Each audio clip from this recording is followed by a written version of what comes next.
Ya, selamat pagi semuanya. Ketemu lagi dengan saya Pak Effendi. Pada video pembelajaran kali ini kita akan melanjutkan materi hidrolisis garam. Di video pembelajaran kali ini kita akan belajar penentuan pH larutan garam. Sebelum kita masuk ke penentuan pH larutan garam, kita harus memahami bahwa tetapan kesetimbangan dari reaksi hidrolisis itu disebut tetapan hidrolisis dan dinyatakan dengan lambang KH. Nah, untuk penentuan pH larutan garam sendiri, kita akan mulai yang pertama, garam dari asam kuat dan basa kuat. Ingat bahwa garam yang berasal dari asam kuat dan basa kuat tidak mengalami hidrolisis, sehingga larutannya bersifat netral dan pH-nya sama dengan 7. Lihat ya, bahwa garam dari asam kuat dan basa kuat pH-nya 7. Kita ambil contohnya kalium nitrat dan barium sulfat. Yang kedua, kita akan menentukan pH larutan garam dari asam basa kuat dan asam lemah. Nah, campuran garam dari basa kuat dan asam lemah, yaitu anion dari garam mengalami hidrolisis. Ingat ya, anionnya yang mengalami hidrolisis. Kita ambil contohnya KCN dan NaCH3COOH. Anionnya adalah pada KCN adalah Cn- dan pada NaCH3COOH adalah CH3COOH-. Sehingga dari sini karena yang kuat adalah basa, maka penentuan pH-nya OH- sama dengan akar KH dikali konsentrasi anionnya. Ingat ya, kenapa konsentrasi anion? Karena anion dari garam yang mengalami hidrolisis. Di mana KH itu adalah KW per Ka, sehingga OH- sama dengan akar KW per Ka kali konsentrasi anion. Setelah kita menentukan OH-nya, maka kita masuk ke pOH. pOH sama dengan min log OH- dan pH sama dengan 14 dikurang pOH. Ingat ya, kita masuk ke pOH dulu, baru penentuan pH. Nah, KH tersebut adalah tetapan hidrolisis. KW adalah tetapan kesetimbangan air yang besarnya 10 pangkat minus 14. Ka adalah tetapan ionisasi asam lemah. Konsentrasi anion adalah konsentrasi anion dari garam. Semoga membantu ya.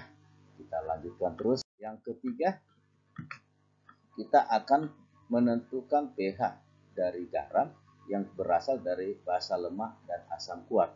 Ingat, yang kuat adalah asamnya. Sehingga dalam hal ini kation dari garam yang mengalami hidrolisis. Kita ambil contohnya NH4Cl dan NH4 2 kali SO4. Pada NH4Cl, kation yang mengalami hidrolisis adalah NH4+.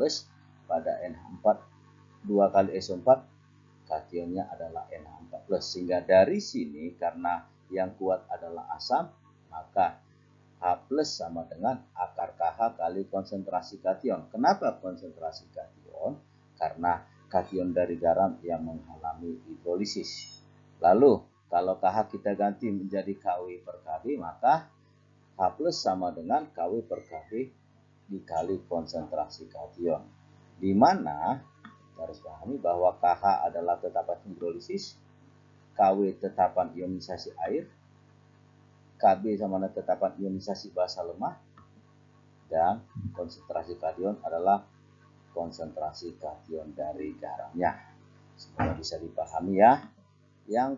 Nah, setelah kita tentukan H+, maka pH sama dengan min log H+. Next. Ya. Yang keempat, garam yang berasal dari asam lemah dan basa lemah. Nah, semuanya lemah, sehingga dari sini kation dan anion dari garam mengalami hidrolisis atau hidrolisis sempurna. Contohnya NH4Cn dan NH4CH3COOH. Kation dan anion masing-masing penyusunnya dapat mengalami hidrolisis. Sehingga dari sini kita rumuskan H+ sama dengan akar Ka dikali Kw per Kb. Ingat ya, rumusnya dari H+ sama dengan akar Ka dikali Kw per Kb. Oke. Kalau kita ganti maka KH sama dengan Kw per Ka dikali Kb. Jadi kalau di soal ditanya Ka-nya dalam untuk penentuan KH dari garam yang tersusun atas asam lemah dan basa lemah, maka KH sama dengan KW per Ka dikali Kb. Nah, di mana jika Ka lebih besar Kb, maka garamnya bersifat asam. Jika Ka lebih kecil dari Kb, larutan garamnya bersifat basa. Jika Ka sama dengan Kb, larutan garam bersifat netral. Nah, untuk memahami penentuan pH, kita masuk ke beberapa latihan soal. Misalnya, hitung pH larutan garam berikut ini. A. Larutan KNO3 0,1 M. B. Larutan NaF 0,02 M. C. Larutan NH42 kali SO4 0,1 M.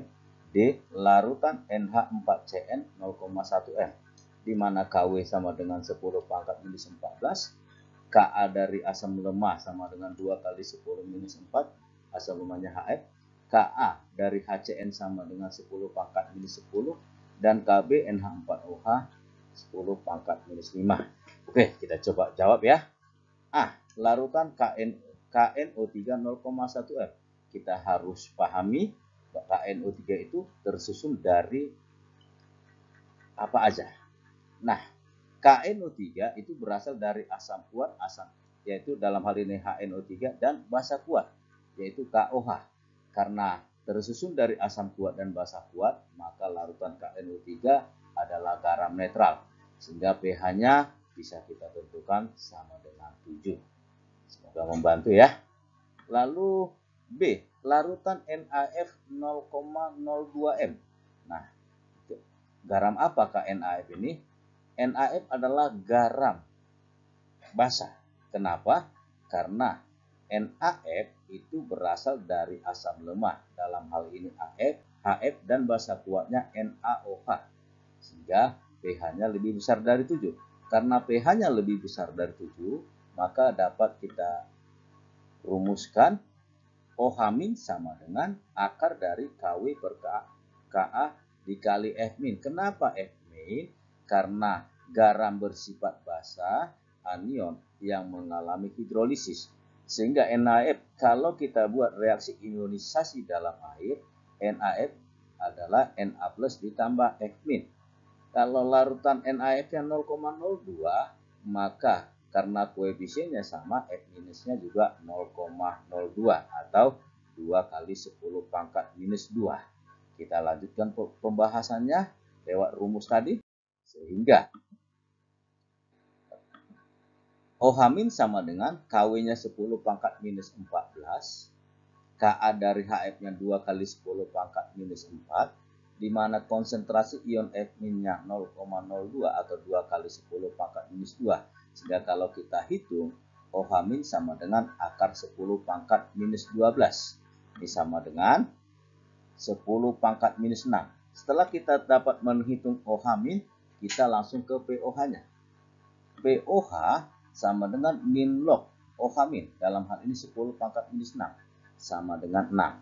Sehingga setelah POH kita hitung, maka kita dapat menentukan pH sama dengan 14 kurang POH sama dengan 14 kurang 6. Maka kita peroleh 8. Sehingga pH dari larutan NaF sama dengan 8. Kita langsung ke C. Larutan amonium sulfat. Nah, larutan amonium sulfat, garamnya itu garam bersifat asam. Kenapa? Karena berasal dari asam kuat. Dalam hal ini H2SO4 dan basa lemahnya NH4OH. Sehingga pH-nya bisa kita perkirakan di bawah 7.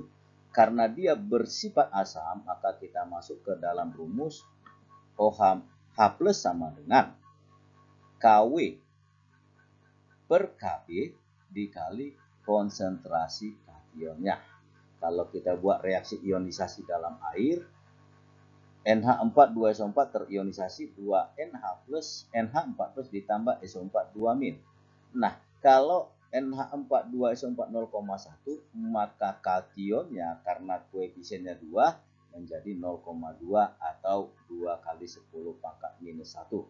Sehingga kalau kita masukkan nilai-nilainya, maka H plus sama dengan 10 pangkat minus 14 dibagi 10 pangkat minus 5 dikali 2 kali 10 pangkat minus 1. Sehingga secara matematis A plus sama dengan 2 kali 10 pangkat minus 10. Sama dengan, maka A plus sama dengan akar 2 kali 10 pangkat minus 5. Nah, setelah kita memperoleh H plus, maka kita masuk pH sama dengan min log H plus. Min log akar 2 kali 10 pangkat minus 5, sehingga pH sama dengan 5 kurang log akar 2. Semoga membantu ya teman-teman. Semoga bisa dipahami. Oke, sekarang kita langsung yang D. Larutan NH4Cl 0,1 M. Ya. Jadi di sini NH4Cl berarti bisa kita ambil kesimpulan garamnya adalah berasal dari asam lemah dan basa lemah. Kalau dia berasal dari asam lemah dan basa lemah, maka kation dan anionnya bisa terhidrolisis dalam air. Sehingga kita ambil rumus H plus sama dengan akar Ka kali Kw per Kb. Kita masukkan aja nilainya. H plus sama dengan akar Ka dari HCN adalah 10 pangkat minus 10 dikali Kw-nya 10 pangkat minus 14 dibagi Kb-nya 10 pangkat minus 5. Sehingga secara matematis A plus sama dengan akar 10 pangkat minus 19 sama dengan 10 pangkat minus 9,5. Sehingga pH sama dengan min log A plus, min log 10 pangkat minus 95, maka pH-nya sama dengan 9,5. Demikian video pembelajaran kita kali ini.